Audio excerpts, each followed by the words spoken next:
Hi, I'm Amy. Back in 2010, I was found myself in a legal battle, and I met Laura, and we sat down and we were talking about, just the legalities of my case, and I just wanted to make sure I was on the right track. But I quickly realized after speaking with her that it was really not about the legal issues. It was really about needing the emotional coaching. And I found that after speaking with her, and I hired her back in 2011, and she walked with me through this court case. I found that it was emotional coaching that I really, really needed.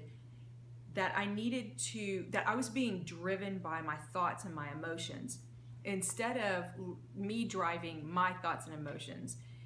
So one of the things that she really taught me was how to live above the snake line, meaning that when I stay at peace and joy and faith, that the enemy had no place to attack me at, and that I was clear-headed and could think.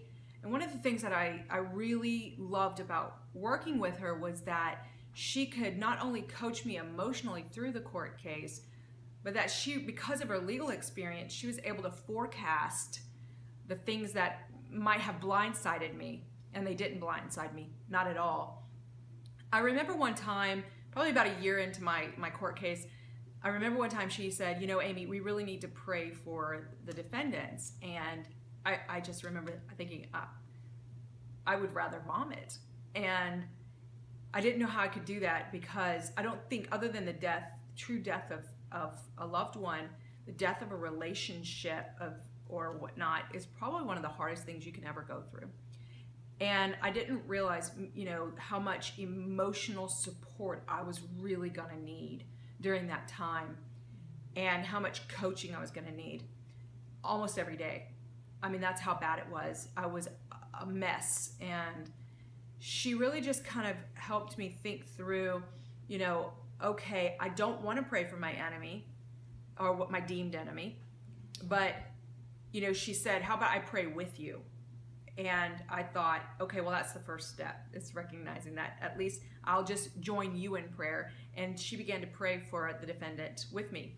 And then it got to a place where I said, okay, well, I can, I'll pray out of obedience. It's not that my heart was there, but I was willing to be obedient to the process. I was willing to lay down to the process and trust her process.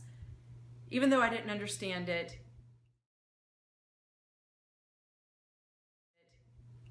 I began to felt like I was losing control, but what I was really losing was the desire for bitterness, betrayal, and anger. What I was really losing was that moment that I felt like the bitterness and the betrayal was what was driving me.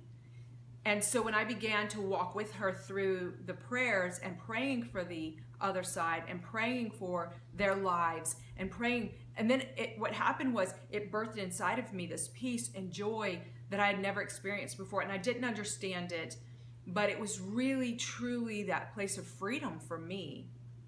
Of course, the court case lasted a long time. Laura and I have worked together for about 4 years.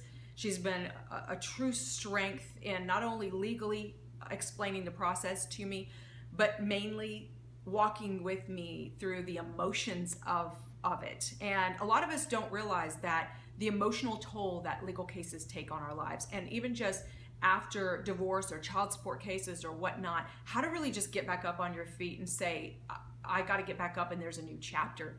And what is that new chapter, and how do I find that new chapter? And you cannot find that new chapter without learning how to walk in peace and joy and let go of the bitterness and the betrayal. And I think that if I could say anything about the life coaching that Laura has given me personally, I would say that she was able to help me find the freedom that I needed to walk into the chapter of my next life.